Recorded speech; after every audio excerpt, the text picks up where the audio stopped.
Thanks, everybody, for joining us today at the Clarke Museum. I'm Susan Doniger. I'm a board member on the Humboldt County Historical Society, and we are presenting a lecture. It's a free lecture in our series, and it's a collaboration between the Humboldt County Library, the Clarke Museum, and the Humboldt County Historical Society. So thank you for coming, and please join any one of those organizations. We really do offer a lot to the public. And without further ado, let me introduce Pete Johnston. He has, over the 16 years, he's dedicated most of his free time to restoring the historic Samoa Shops complex and Roundhouse behind the Samoa Cookhouse. He has a strong commitment to preserving historic structures, and he is actually currently the vice president of the Timber Heritage Association. He served 3 terms as president and continues to be deeply involved in the local museum there. He's been very generous in his offer of storage for a number of collections the Historical Society is trying to work through.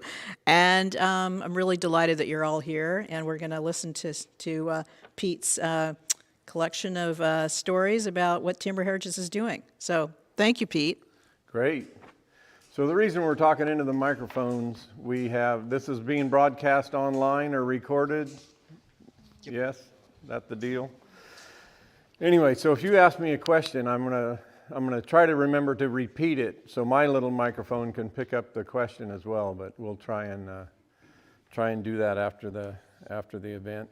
So a little background on myself. My father was a licensed professional forester, and he managed the tract of land just south of Eureka that encompassed the town of Falk. So family outings. Sorry, we're going to ask you to, it's better for our live stream. Test. Is it broadcasting here or? Well, it's just for the general public. Do you guys need to hear it through the speakers? I think it's on. Yeah, I don't know. Test. I'm not sure if it's on, yeah. I'll try and talk loud.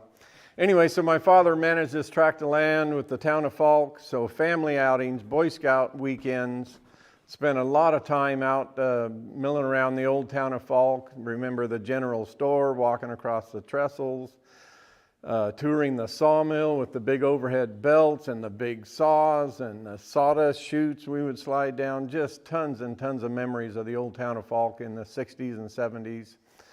Mother Nature and decay led to the demise of most of the buildings, and the rest of them were really unsafe, so they had to knock the rest of the buildings down in the 80s.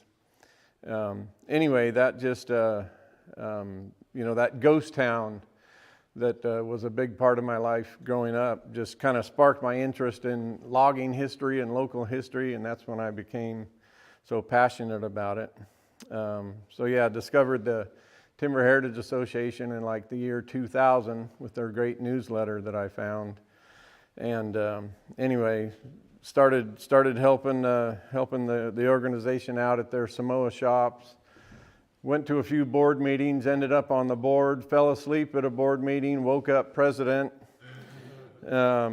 Anyway, the rest is history. It's been a big part of my life the last 20 years or so. Timber Heritage Association started in the 70s. A group of passionate, history-loving individuals started amassing things at Fort Humboldt. Bill Fahey and others, our founding fathers, started a collection at Fort Humboldt, and it grew from there. So into what it is today. So the redwood industry, let's see if I'm hitting the right button here. The redwood industry is, it's kind of legendary. The huge logs just overcoming with hand tools and oxen and steam train power when available. It's just an amazing legacy of what they did to bring timber to market. They overcame some huge challenges, as you can see here, where they actually welded 2 crosscut saws together to fall this big giant.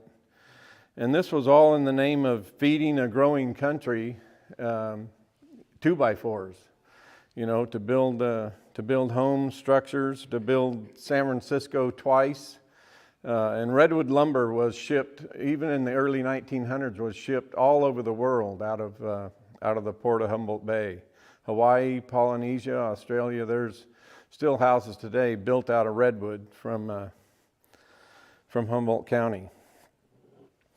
So back to Fort Humboldt. This is a little Falk locomotive from Fort Humboldt, and Timber Heritage Association volunteers have been giving rides safely, no accidents, for almost 40 years up there at Fort Humboldt. Very popular. The town of Eureka was kind of the central hub of the timber and logging industry, and has many innovations. This is just a little shot of the housing of a local drag saw company that cast the name of their hometown right in the aluminum casting. But so many inventions. The steam donkey was invented here, the drag saw. People tell me the chainsaw was invented here locally.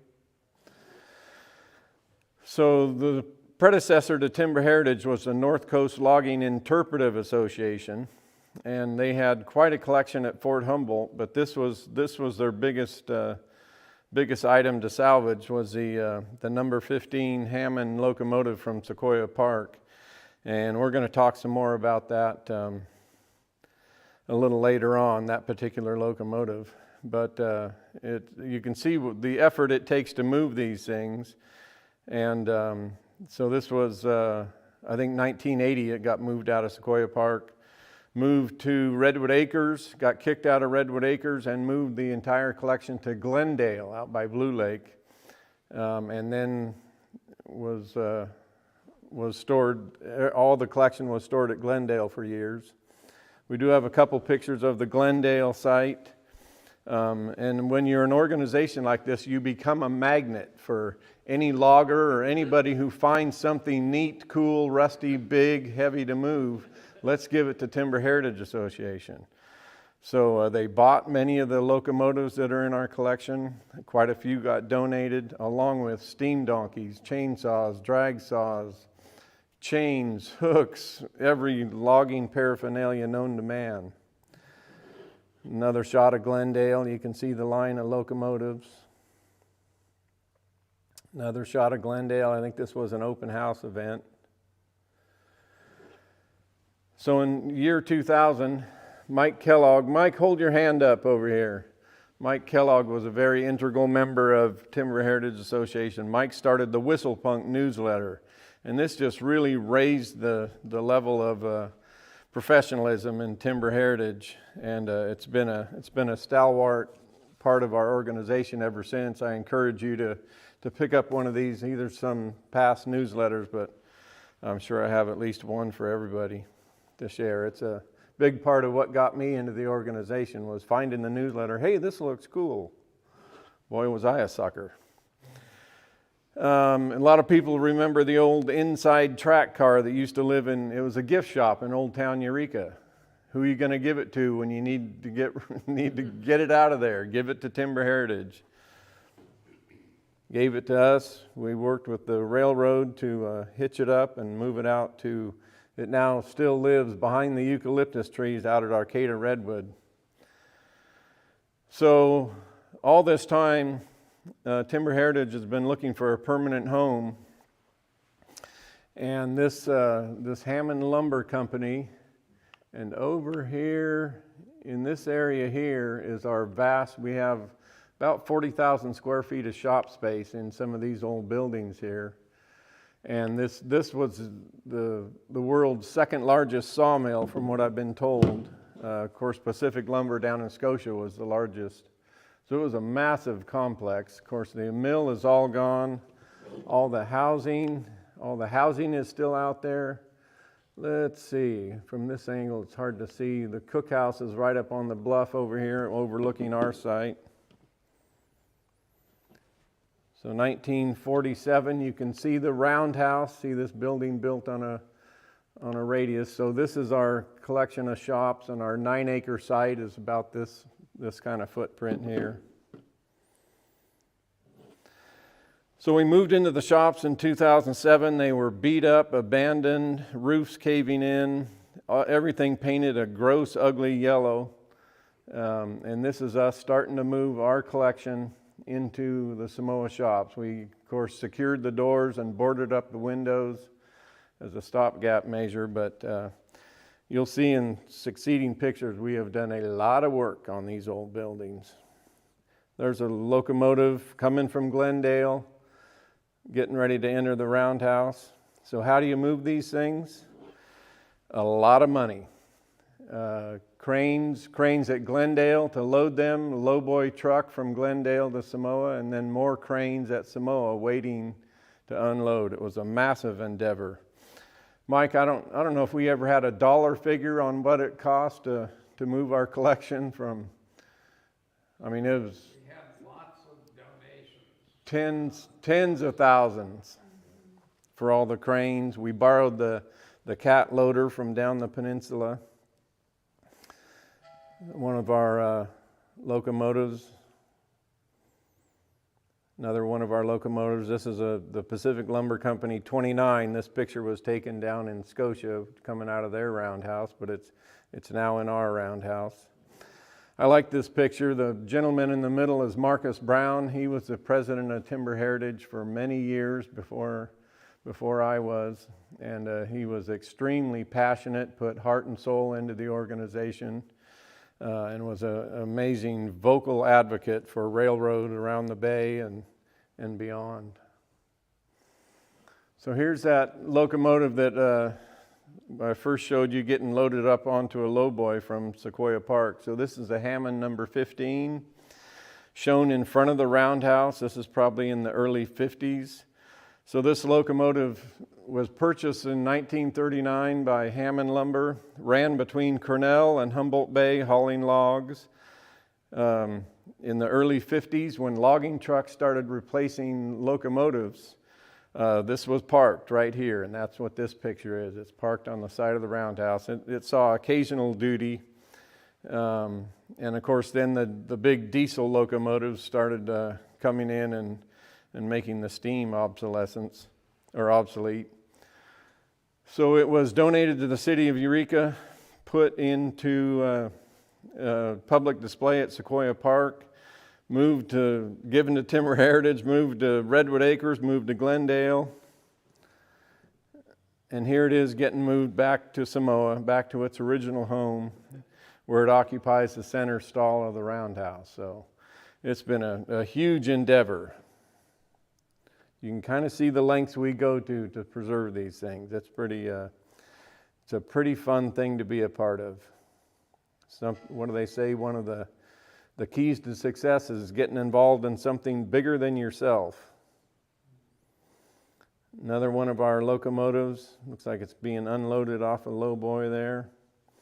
And there it is in front of the Roundhouse, waiting to get pushed into the stall. So 2009, the Roundhouse is full. There's a bunch of volunteers. I think I'm in there somewhere. That was after we put the last locomotive in the stall. Another item that was donated to us, actually purchased, I guess, by Marcus Brown in memory of his mother. This fun little caboose was down at Pacific Lumber. It had obstacles on either end, big obstacles, and it had power lines going right over the top of it, and nobody could figure out how to move it. So a band of Timber Heritage volunteers went down there with a bunch of rail and ties and jacks and pulleys, and son of a gun if they didn't move it, and it showed up at Samoa. So, and we have that pretty much fully restored these days. Another item we have at Samoa. This is one of the first diesel locomotives that came to Humboldt County. This was sold to an outfit back east, and they needed more power, so they put two brand new Caterpillar diesel engines in it. It wasn't heavy enough for their operation, so they welded big, thick 2-inch metal plates to the deck. It still wasn't heavy enough, so they called us. They said, "You want to buy this thing?" So we shipped it back from back east. Loaded it, unloaded it, had to come by rail and then lowboy truck. And once it showed up at Samoa, that's what happens when you turn Timber Heritage volunteers loose. It was all volunteer labor that that scraped it, sanded it, primed it, painted it. So we've done a lot of work over the years. Another great donation, there's a shot of a railroad car coming through the Richardson's Grove. There was a family down in Santa Rosa who had 5 cars, I think, made the move. Anyway, they were restoring these beautiful cars, dining car, parlor car, business car, and a couple other associated cars, restoring them so they could start their own tourist railroad. And the husband was having health problems, so they looked up and down the West Coast at which organization they could donate these beautiful cars to, and they chose us. That was like a $250,000 donation to our group. And the inside of these cars are stunning. They are beautiful. There's the dining car. There's one of our volunteers, Bill Cozy, there on the right. He's recently passed away. We miss him. Dining car. They're just beautiful. They're ugly as heck on the outside. We haven't gotten to the exterior restoration yet, but they are beautiful cars. Business car. As I say, we're kind of a magnet for all things rail related. This whole thing, believe it or not, is built of cardboard. And Rob Arkley, local businessman, had this built by a contractor for a Polar Express themed Christmas party.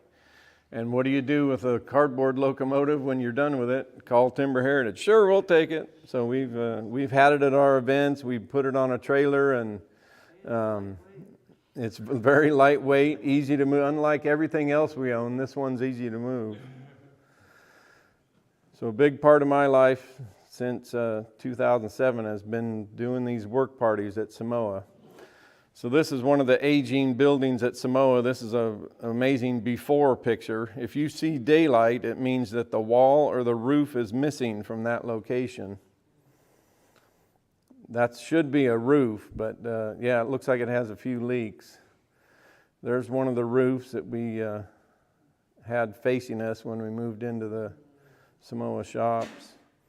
There's another one of the roofs, literally on the verge of collapse. I think if these things had gone another few years, that the roofs would cave in and the walls would follow. So we really kind of saved them just in time. That should be a roof, but it's not. So the first structure we tackled out there was the 1893 Roundhouse. You can see the scale of the building with the human on the roof.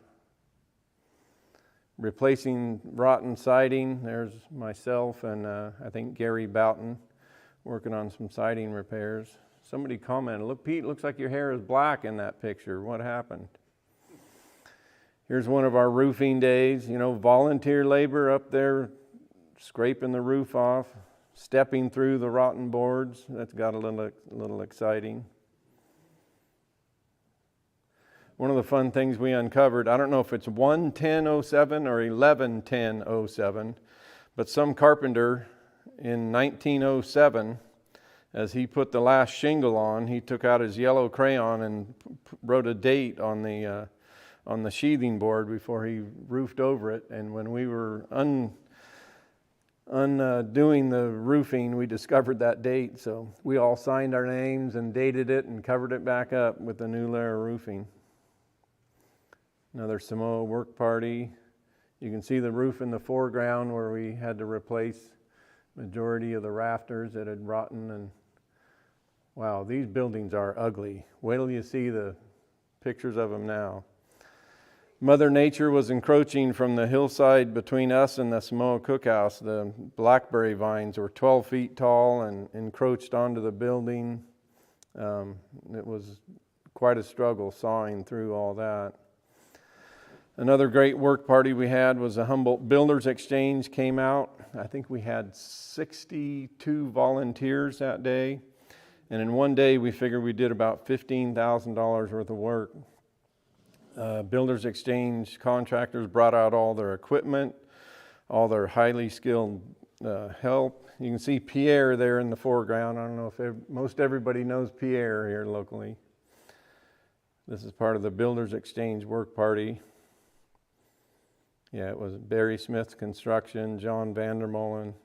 There's a lot of local builders. We had a big barbecue and fed them all barbecue and beer and whatever we could do to keep that group happy. That's part of the Builders Exchange.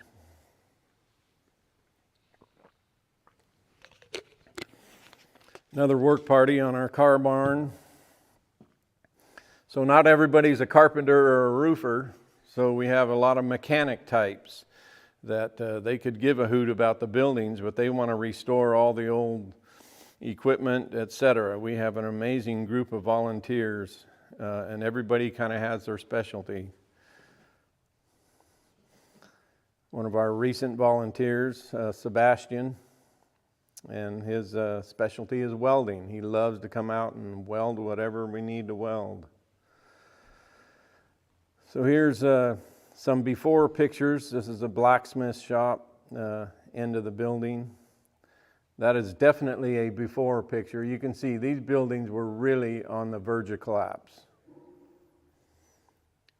You can see a section of roof right there that did collapse.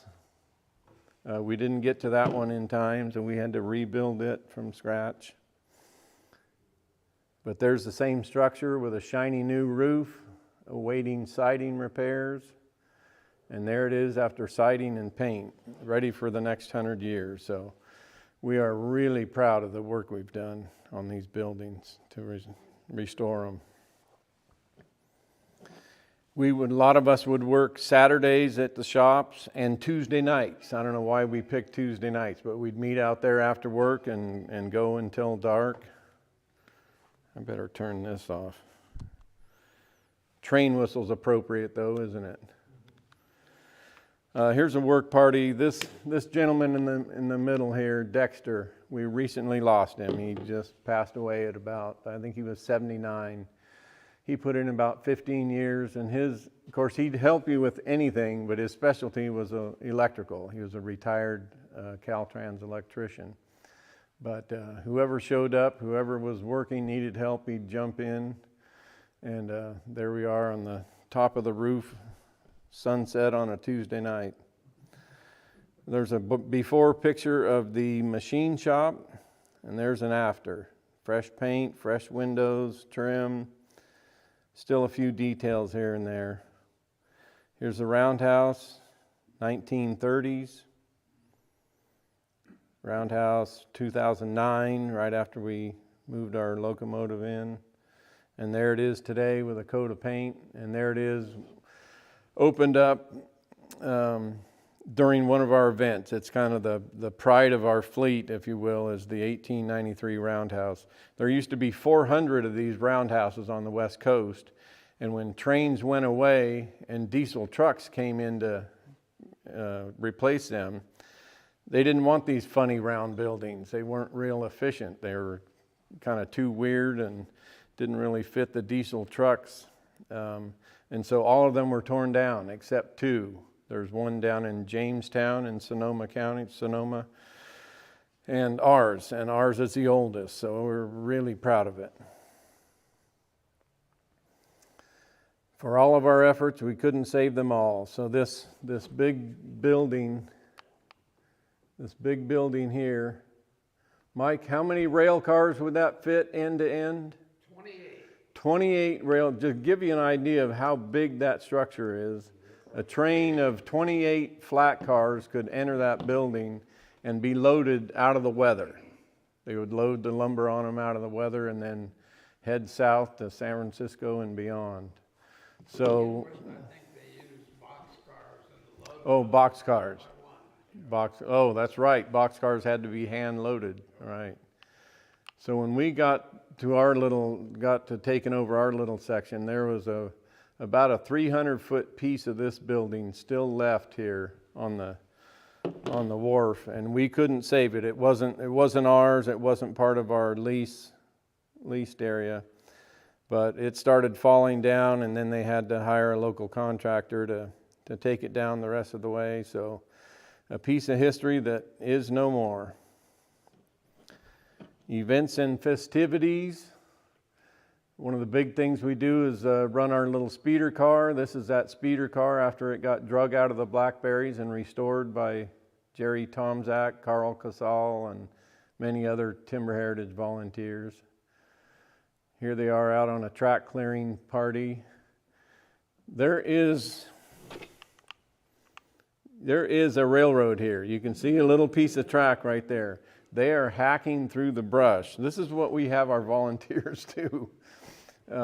Passionate volunteers who wanted to see our little speeder on the rails. So they hacked through the jungle. Here's our current president, Sean Mitchell. A few guys from the county. I think, yeah, there's Joseph, another one of our new board members. Some of the tracks being cleared down in Lolita. We would hire High Rock inmate crews. These aren't High Rock inmate crews. Those are Timber Heritage volunteers. I think that shot's out at Samoa. There it is on the tracks in Old Town, Eureka. Probably a 4th of July. Along the shores of Humboldt Bay. Super popular. Whenever we bring that little speeder out, I mean, the people just show up in droves. For the longest time, I couldn't understand it, and I thought our numbers would taper off. Actually, the more we run it, the more people ride it. Our numbers keep going up. So it's becoming very well known and quite popular. Another speeder operation. Going across the Slough Bridge. Those with a sharp eye will notice we photoshopped out the graffiti on the bottom bridge girder. These are my kids, Colton and Kelly, riding a rail bike, a rail runner. And we've recently purchased one. We're still waiting on it to be delivered on a slow boat from wherever it's coming from, Madagascar or something. Anyway, these have proven extremely popular across the nation. And if we get the rights to run on the rails from the Great Redwood Trail Association, we'd like to start a fleet of these rail bikes. More speeder operations downtown, 4th of July. 4th of July. There's a Carson Mansion, nice picture. 4th of July, Samoa Bridge. Lolita Tunnel, this was a ride I helped start down in Lolita, working with the Lolita Chamber of Commerce. I knew there was a tunnel north of Lolita, so I talked to Chamber of Commerce. I said, if you guys clear the tracks, we'll bring our speeder down and have a town celebration. When we finally, they got the tracks cleared, we showed up with our speeder, and the local Chamber of Commerce said it was the biggest thing to hit their town in 27 years. We had thousands of people there. And every time we bring it to Lolita, we get the same crowds. There was a washout between the downtown and the tunnel, so it shortened the ride considerably. We haven't been down there in a couple of years, but I hope we go back. There's the Lolita Trestle just south of the downtown area of Lolita. Speeder rides in Fortuna, part of the apple harvest days. I think this is a shot of the speeder crew. I think this was our last ride just this past fall. You can see smiling faces. It's a fun thing to be a part of. We love that little speeder so much, we take it out and enter it in parades. I think that's Pony Express Days, Rhododendron Parade, Truckers Parade, Santa Claus. More Truckers Parades, always fun and popular. Rhododendron Parade. Sometimes we let the speeder stay home and we'll load a steam donkey up for the Rhododendron Parade. Humboldt's best steamy experience. Rhododendron Parade. Then we take our float up to Fort Humboldt after the Rhododendron Parade, where we have a logging exhibition, and of course run the little steam engines up there and make a weekend of it. If anybody knows the whereabouts of this trailer used to live out in front of Kmart. And state park, the trailer belongs to us. State parks put their billboard on it, and we tacked our signs along with the Maritime Museum, put their signs on the sides. Anyway, recently the trailer disappeared. And Papa and Barkley, I think, is the owners of Kmart now. They gave us a clue as to where it might be, but we're still pursuing. Bear Harbor locomotive up at Fort Humboldt. Another thing that was fun at Fort Humboldt, everybody knows Thomas the Train and how popular that is with kids. Well, somebody, I forget who, set up a Thomas the Train event at Fort Humboldt, and they didn't know what to expect. Over 2,500 people showed up to Fort Humboldt. That's how popular Thomas the Train is. We had a Timber Heritage booth there selling all the swag for the event. Quite fun. So what else do we do? This is one of our big fundraisers. We actually have one coming up. I'll give you all a poster and a ticket order form at the end of the presentation. Many of you in the audience here have gotten sucked in as volunteers to help us out at these events. Anyway, this year's event is coming up, Roundhouse Rendezvous. It's a fun dinner auction, great fundraiser for us. We have it at the Sequoia Conference Center, beautiful building. Fun event. It's a great place to have a good fundraiser like that. Something else we do in the summertime out at Samoa, have a big barbecue, open house, live music. We call it SOAR, Salmon, Oysters, Ales, and Rails. It's always kind of the highlight of our summer to get to show off our shops, and we'll have vendors out there. Car clubs come out. Hard-working volunteers. On the right is Mike Kellogg's wife, Shar. These are some past year's events. I can tell they're past years because the buildings are still puke yellow. There's my wife in the middle and a couple of smiling friends. Wonder what's in those glasses. There's my wife and I. Humboldt Bay Rowing Association will get those kids out. They bake all kinds of desserts, and they do the desserts for the event. Now here's the buildings looking a little better. Red paint, new windows just last year probably, yeah. So you can see the improvement in the looks of the buildings. It's pretty impressive. There's my wife and a few of her cohorts. Kirk, there's Suzette, right? Some other friends and their grandkids. More car clubs come out after our summer barbecue. And in the background, you'll see a caboose and a locomotive. And that is the first train to run in Humboldt County since 2001, I think Sean said, was the last time a train of any kind ran in Humboldt County. So that's on our little private spur on our property. It's not out on the main line. But yeah, we want to build more tracks on the property, just as a what if something happens to our right to run on the rails. Happy families on the speeder ride. A few other Timber Heritage volunteers. Rex Bone, Larry Doss, and myself. We have the Boy Scouts out. We call the Boy Scouts out to help with parking at our events. And that gentleman on the far left is my son, who now towers over me. So this was a few years ago. There's Bill Cozy. We were auctioning off a little brass Caterpillar tractor built by a local artist. There's the Good Old Boy Club. More car shows.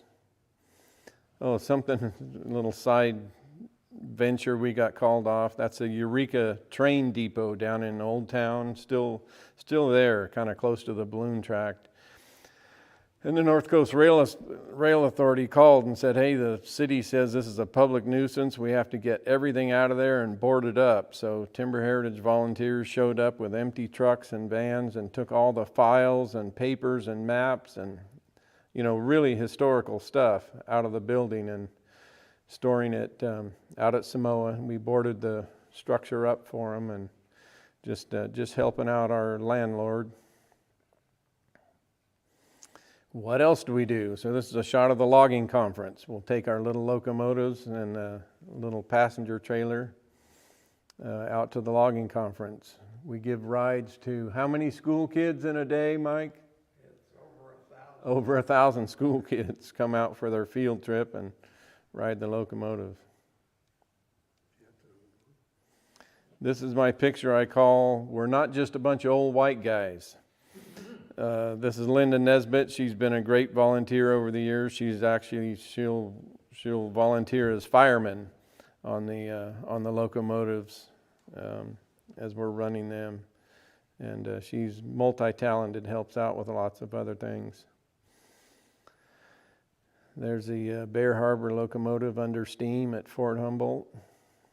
Another little side thing we did, somebody wanted this water tower removed from their property in Neeland. We thought it'd be really cool to have a historic wooden water tower at Samoa. So we salvaged this water tower, took it down in pieces. There's the volunteer crew on a Sunday, I believe. Denny Hess, I don't know if that name rings a bell, owned Braycut International for years and years. And I knew he had a collection of logging stuff and locomotives, and I kept bugging him for years. I'd call him like every other year, hey, Denny, you ready to donate that stuff yet? And son of a gun, if he didn't call me, he said, Pete, come get it. It was an amazing collection of woodsman's tools, logging tools, crosscut saws, drag saws, chainsaws with, at least an 8-foot bar. Yeah, it was a fun collection. So we're not all railroad. We're a lot of timber as well. I think this is a shot of the Corbell mill years ago before they closed.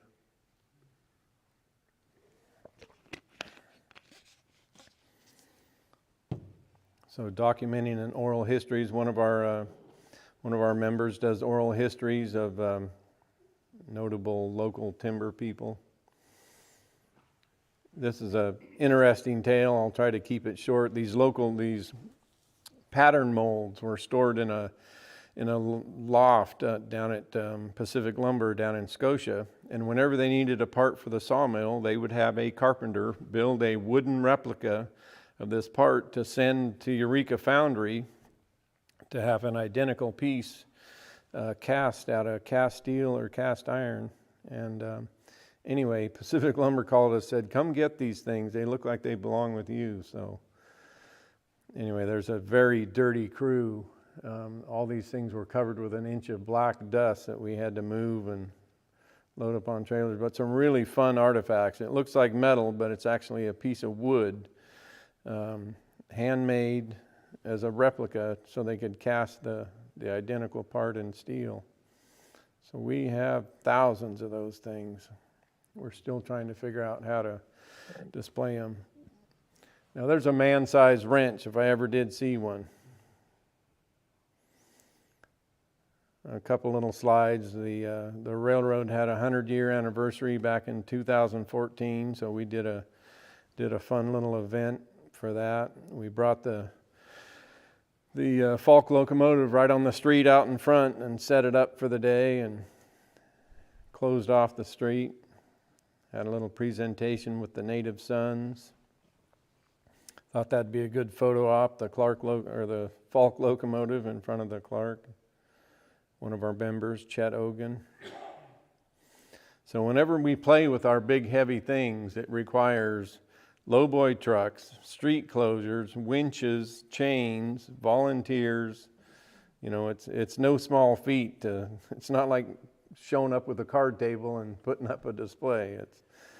It's kind of a commitment.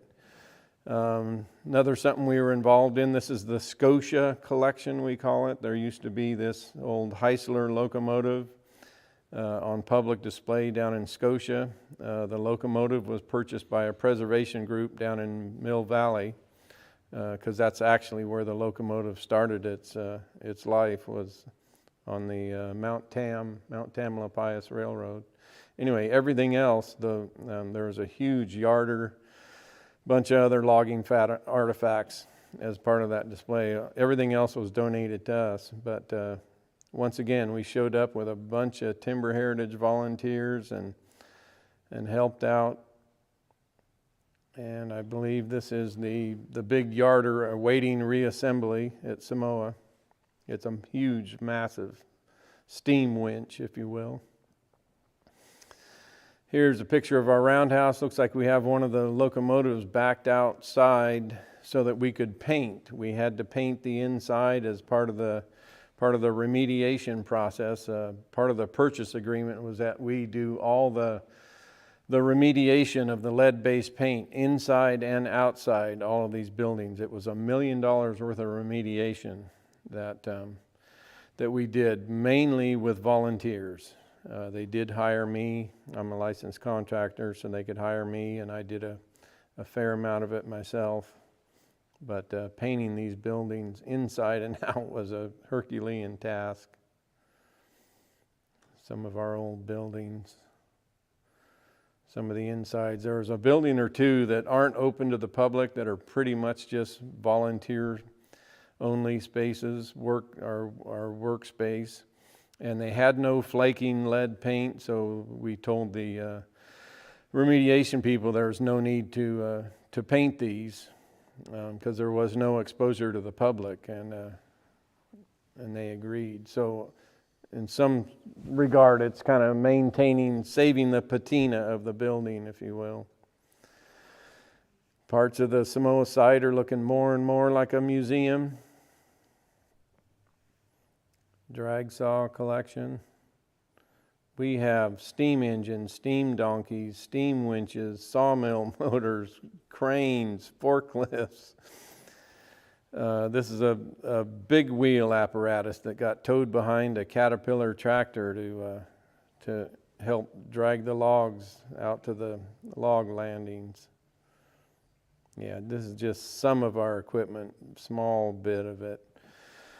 Something else we've been involved in, if anybody who rides or walks on the new waterfront trail, there is so much timber history along the waterfront that all these plaques, you look in the fine print on the bottom, thank you to Timber Heritage Association, and we provide a lot of the pictures and the text for these signs along the bay. A lot of great history. This was a Chamber of Commerce mixer out at the Timber Heritage Shops. It's a great place to have a public event. Not my favorite shot, but something else we do. The Eureka Police Department realizes that Timber Heritage, we're the only people who have these specialized high rail pickups that can run on the road or the rails. And so they call us when they want to do a homeless cleanup. And as you can see, we do much more than just drive the pickup. Our volunteers jump out and right there with the EPD to help clean up those homeless encampments. It's just kind of heartbreaking to see the trash that's involved in those. There's a loaded high rail ready to go to the dump. Something else we've done in the past, the sand dune, what's it called? Sand dune competition at Manila Beach. I'm trying to think of what it's exactly called. Anyway, there's the Bear Harbor and a little passenger car behind it. Little choo-choo on the sand. We've been known to man the telephones at Keat TV just for fun, get the word out about our events. We've been an integral part of providing pictures and information for these local authors. This is one of my favorites, the one about Falk, when Julie Clarke, who wrote the book, was doing all her research, and I'd gotten to know her quite well over the years, and she knows my passion for the town of Falk. Anyway, she let me write a chapter introduction in there, so that was pretty cool. We've teamed up with Dick Taylor Chocolates for a special run of chocolates. That was kind of fun. Made great Christmas presents. A little volunteer meeting at Samoa Cookhouse. Boy, we miss the cookhouse. It's such an integral part of our site.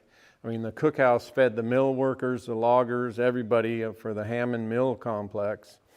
The cookhouse was kind of the hub. It's a real shame to have it closed down.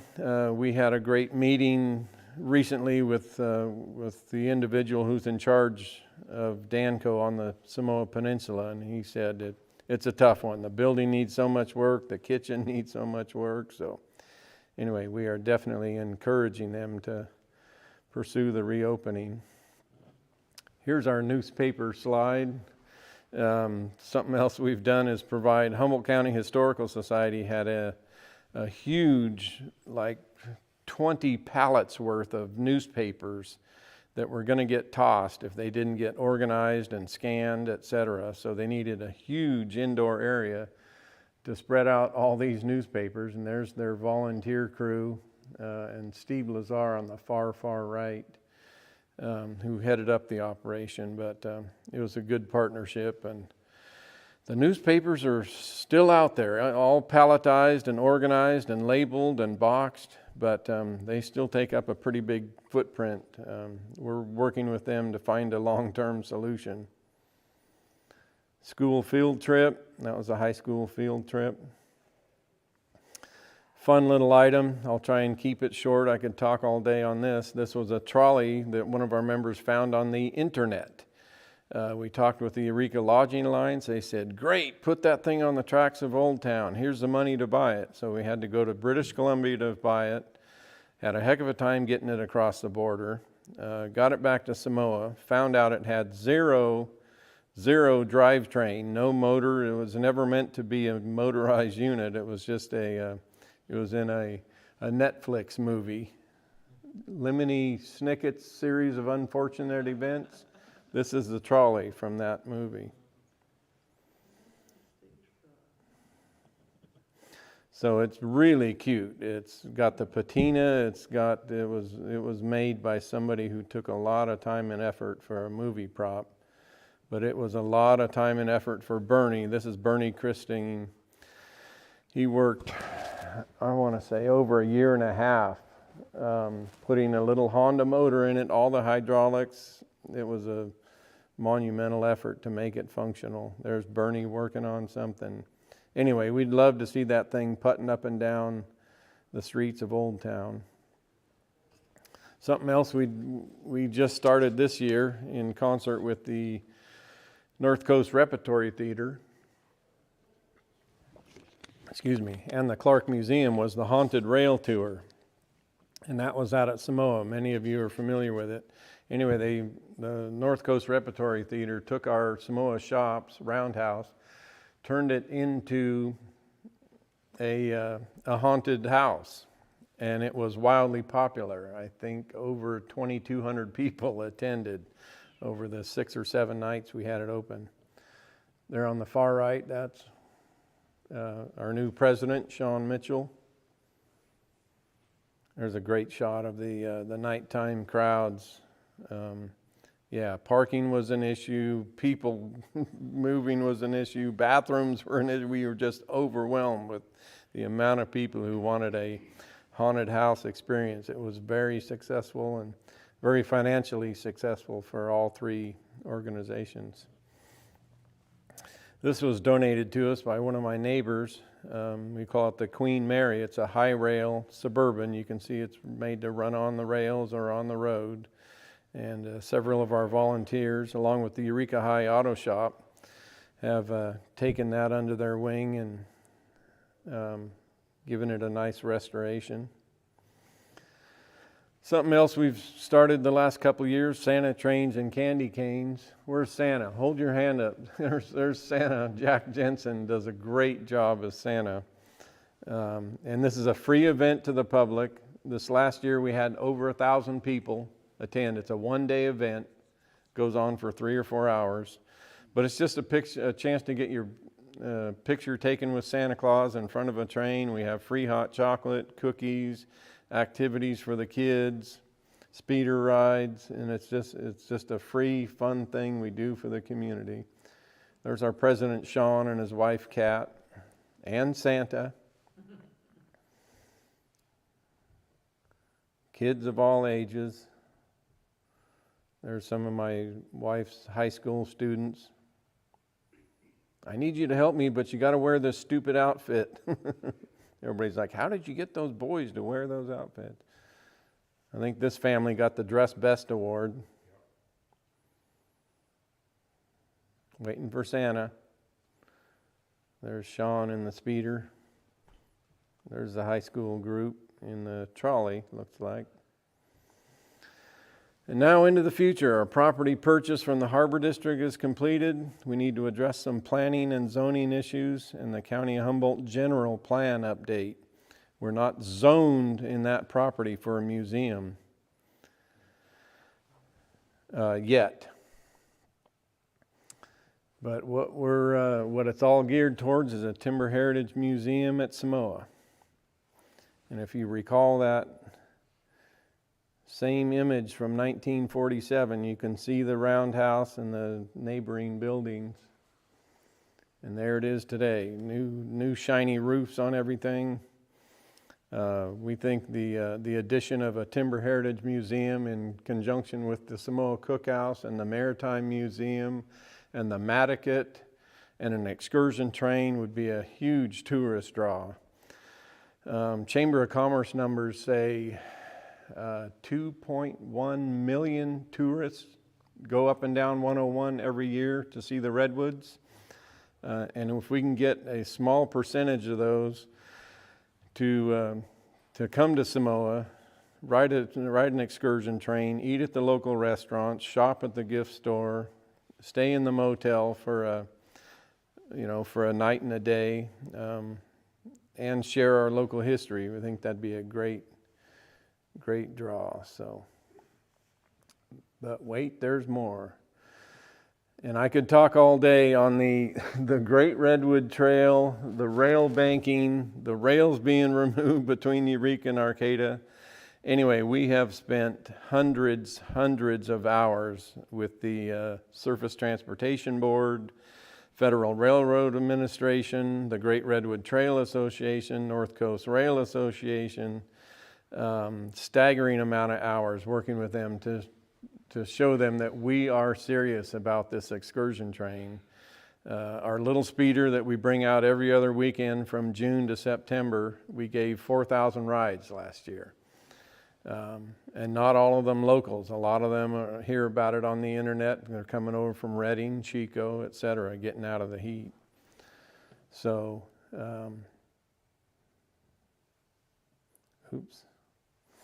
So yeah, the tracts around the bay, and so much of it between all the tracts around Eureka, the Eureka Waterfront Trail has all been built rail with trail.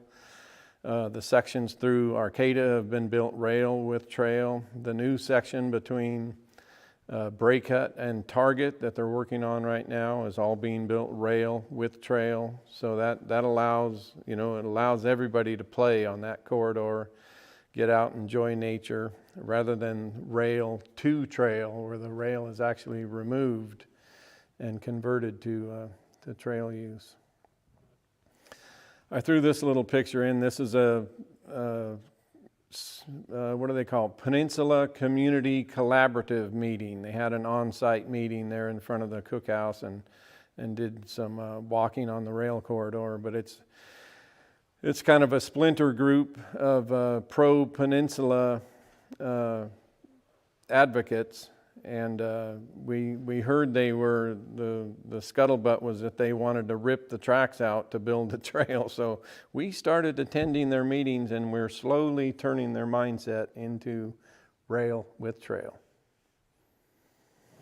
Here's an excursion train from the past. This is our number 15 back in the 1960s, hauling an excursion train from Grinnell to Samoa, just like they haul their logs during the week. Well, they hauled excursion trains on the weekends. Here's from the 1970s. That's our number 7 Arcata Mad River locomotive, which is in our Roundhouse.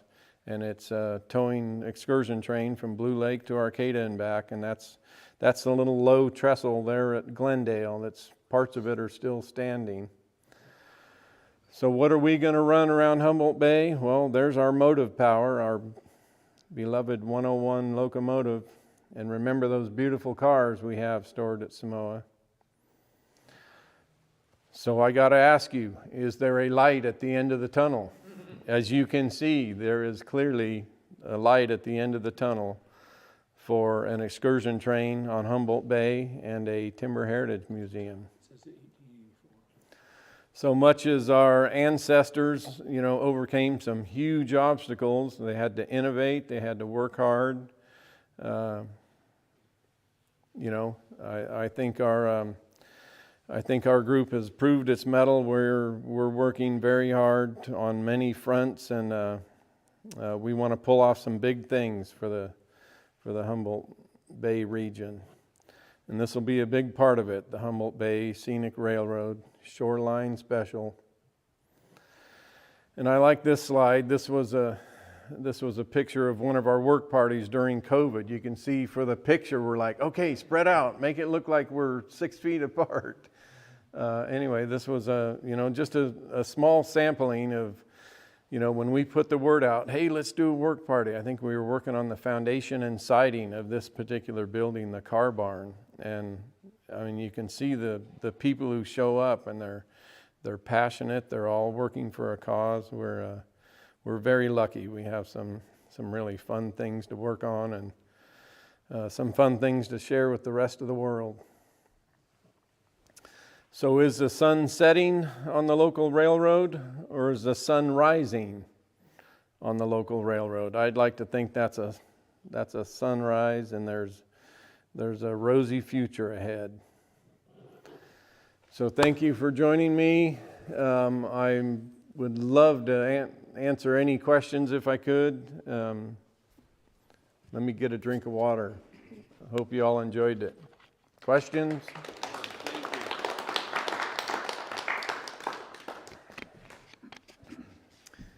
Any questions about railroad, Samoa, town of Falk? What else? The Elk River Scout Camp? What is left out there at that area? At Falk? At the Elk River Scout Camp is still maintained by the local Boy Scouts. I'm on the camp committee, of course. The mess hall, the kitchen, several bunkhouses are still there, lovingly maintained, roofed, painted, windows repaired. And out in the meadow, there's still a bathroom and a wash station. And as long as we keep roofs on them, they're all old growth redwood, they'll be there another 100 years. Yeah, those buildings were built in the late 20s, like 1929, 1930. And so they're, as far as local timber heritage goes, is probably one of the later logging camps to be built, because once Model A vehicles and dependable transportation, and the guys could go home at night. They didn't have to live out in the woods. So, yes. So I've been inside the rail cars that are out on the peninsula, and they are beautiful on the inside. But I did wonder at the time, how rail ready is the structure itself? I mean, is it The car itself? Right. I mean, do the wheels go round and round? Yes, you're right. And everything would have to go through an FRA, a Federal Railroad Administration inspection. The brakes got to work, the wheels got to go round and round. There is the open nature of the vestibules. I mean, they're open to the weather, and they're in rough shape. But we've seen other tourist railroads with cars in much worse shape than ours. Ours are in pretty cherry shape compared to some. So we have full confidence that we can make them Yep, rail ready and pass inspection and a beautiful shiny coat of paint on the outside. Yes. When you're talking excursion line, so what kind of excursion trip do you foresee? I mean, length of time that people will be able to stay on it, you know, where the route will take it, and just those particulars of how the whole trip aspect of it will function for the passenger. It's a very good question. Our initial goal for years and years has been Samoa to Eureka. That's an 18-mile route. If you can imagine a train car of 200 passengers stopping on First Street in Old Town and dispersing all those passengers right down the street from here to all the stores and storefronts, you know, cruise ship passengers or whatever, and then either take the Matticat from Eureka back to Samoa, get a little, complete the circuit, or they can ride the train back. So that's an end goal that we realize we're years away from.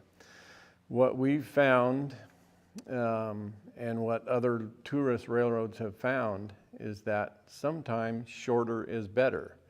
The skunk train down in Fort Bragg had a tunnel collapse. I don't know if anybody's familiar with that. They had a tunnel collapse 3 miles from Fort Bragg up Pudding Creek and had a tunnel collapse. Well, they're not in a real big hurry to fix that tunnel. They found that the little 3-mile run, they built a little area to stop and hang out at the end of the ride. But a family of 4 coming into, say, Eureka from out of the area, they don't want an 8-hour excursion. Right. They want a half day. What can we do in a half day and go see the redwoods, go up to Oric the rest of the day or something. So our run, 5 or 6 miles from Samoa to Arcata, there's still a Y track, a large Y track, a place to turn a train around. Right. In Arcata. Stop at the Creamery District, you know, maybe a walk or a little shuttle bus to the plaza and back. You know, go get another load and make several small trips a day. But the skunk train, what they've noticed is more passengers with a little, you know, they used to do an 18-mile run or whatever and, you know, take all day. Right. And with the shorter run, it's less track maintenance, more trips, more people get to experience the train, more money.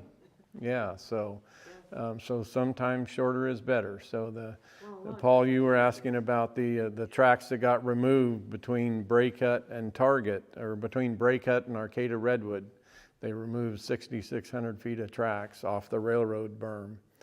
And that was a joint effort between the trail people and Caltrans to raise that railroad berm. They're going to raise it 2 feet. I think they kind of started, but they haven't raised it.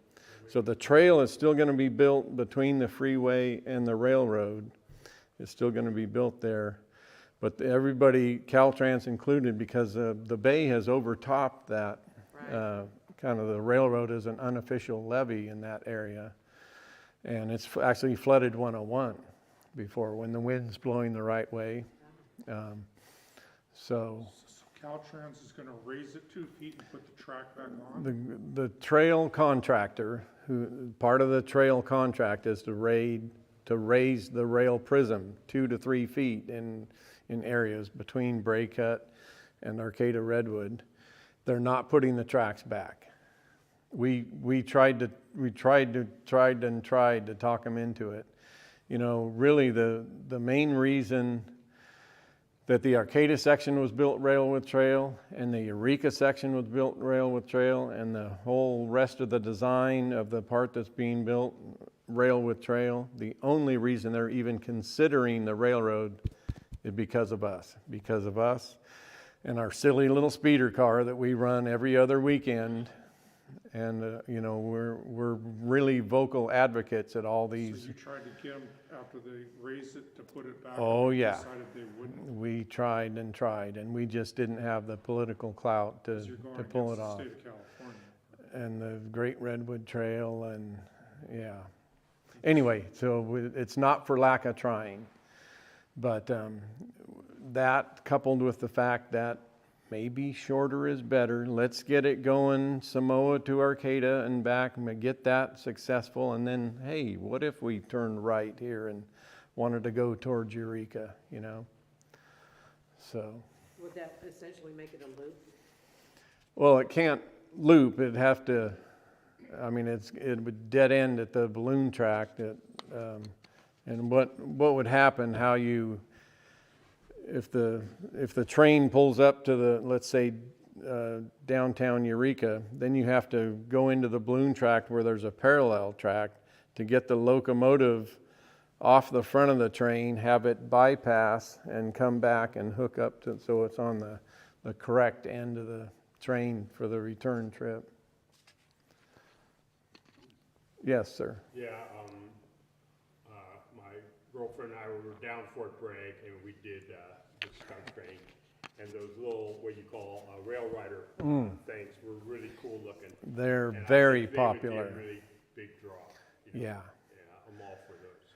Yeah. Yep, that's a fact. They're extremely popular across the country, and excursion trains are finding out, dang, we can maintain a $5,000 rail bike, or we can maintain this $1.5 million steam train.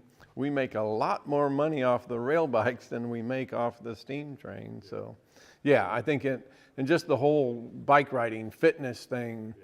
You know, it's huge. It's green. There's no emissions being outside, and yeah. Yes, sir. I actually had a question about the museum plans. Is the curatorial content for that upcoming something written, or is that something that's Timber Heritage is working on or to be determined? That's another good question. We've had several strategic plan studies done, both in-house and paid for. And it's morphed into, you know, depending on board members come and go, people who are